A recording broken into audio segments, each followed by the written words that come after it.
Tonight, as heavily armed police roam the streets of New York, investigators are delving into the identity of Ahmad Khan Rahimi, trying to get at what he knows. Right now, the prime suspect in a rash of bombings and attempted bombings is in custody, facing charges of attempted murder linked to a shootout he had with police. Saturday morning, a bomb exploded in New Jersey. In the evening, another in Manhattan's Chelsea neighborhood. A third device was also found there. An investigation unfolded at breakneck speed. Just after midnight last night, this uncontrolled detonation by a bomb squad at a train station in Elizabeth, New Jersey. Then, about 8 this morning, New Yorkers got an alert on their cell phones from the FBI. Rahimi wanted. 3 hours later, he was apprehended, wounded but alive. And that's where our Stephen D'Souza picks up the story tonight. Stephen. Peter, in all, it was just over 36 hours from when the explosion rocked the neighborhood here in Chelsea in Manhattan to when police caught their suspect. Amateur video captures sounds of the gun battle. As police had warned, Ahmad Khan Rahimi was armed and dangerous. A local resident noticed him sleeping in the doorway of a bar. When police arrived, the shootout began. The officer then said, "Show me your hands."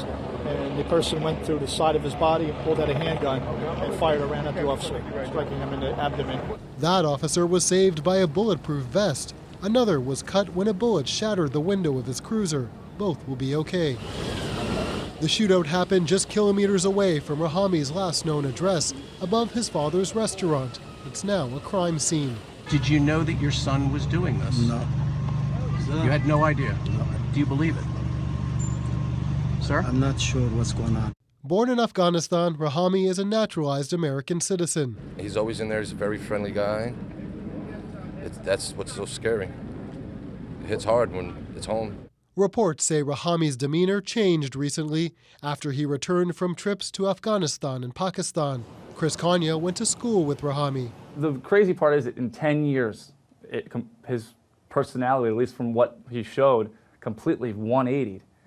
And he goes from, being just a normal kid to wanting to hurt people. And there is still a long investigation ahead, but now we have, as I said, every reason to believe this was an act of terror. Officials now say they're piecing together his movements, his social networks, his life, to find details about his motive. That's all going to be part of the investigation. What the motivation was, we don't have that yet. And again, this is going to be part of as we go forward here.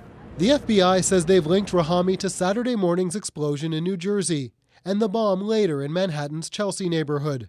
They tracked him using a fingerprint lifted from an unexploded pressure cooker device found near that blast, as well as surveillance video that placed him at 2 scenes. But until then, the FBI says he was not on their radar. Now, one of many questions, are there others? I have no indication that there is a cell operating in the area or in the city. The investigation is ongoing, so as we develop more information, we continue to go, but I have no indication that there is a cell operating here.